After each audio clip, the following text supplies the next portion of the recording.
Hello दोस्तों, Jambal voice channel में आपका एक बार फिर से वेलकम करता हूँ। आज की कहानी है चरवाहा बालक और भेड़िया। एक गांव में एक चरवाहा बालक रहता था। वो रोज अपनी भेड़ों को लेकर जंगल के पास स्थित घास के मैदानों में जाता था। वहाँ वो भेड़ों को चरने के लिए छोड़ देता और खुद एक पेड़ के नीचे बैठकर उन पर निगाहें रखता। बस उसकी यही दिन भर का काम था। दिन भर पेड़ के नीचे बैठे-बैठे उसका समय बड़ी मुश्किल से कटता था। उसे बोरियत महसूस होती थी। वो सोचता था कि काश मेरी ज़िंदगी में भी कुछ ऐसा मज़ा और रोमांच आ जाए। एक दिन भेड़ों को चराते हुए उसे एक ऐसा मज़ाक सूझा और वो ज़ोर-ज़ोर से चिल्लाने लगा, "भेड़िया आया, भेड़िया आया।"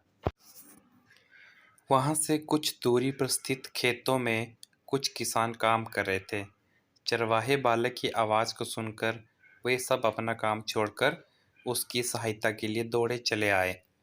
लेकिन जैसे ही वे उसके पास पहुँचे, वो ठहाके मारकर ज़ोर-ज़ोर से हँसने लगा।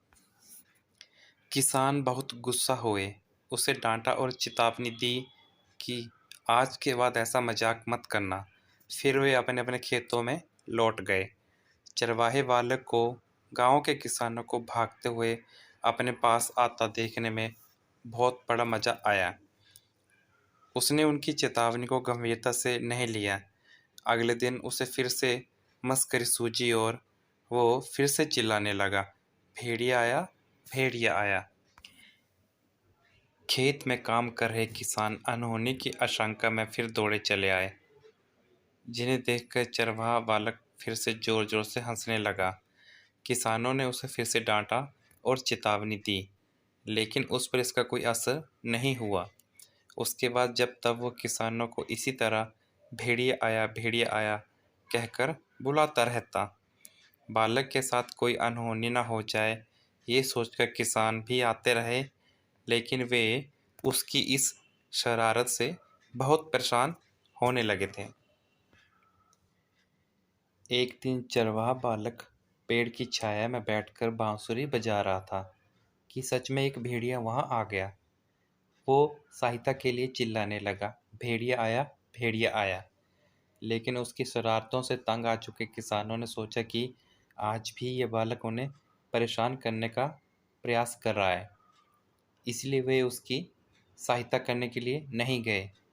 भेड़िया उसकी कुछ भेड़ों को मारकर खा गया। किसान बोले, "तुम रोज हमारे साथ शरारत करते हो। हमें लगा कि आज भी तुम्हारा इरादा वही है।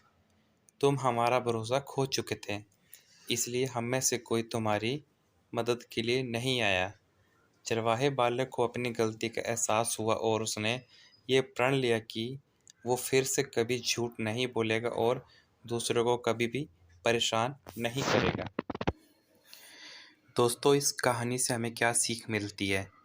इस कहानी से हमें ये सीख मिलती है कि बार-बार झूठ बोलने से लोगों के विश्वास पर चोट पहुंचती है और उनका विश्वास टूट जाता है।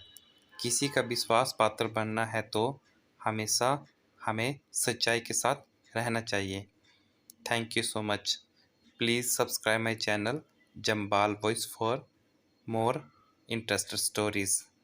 Thank you.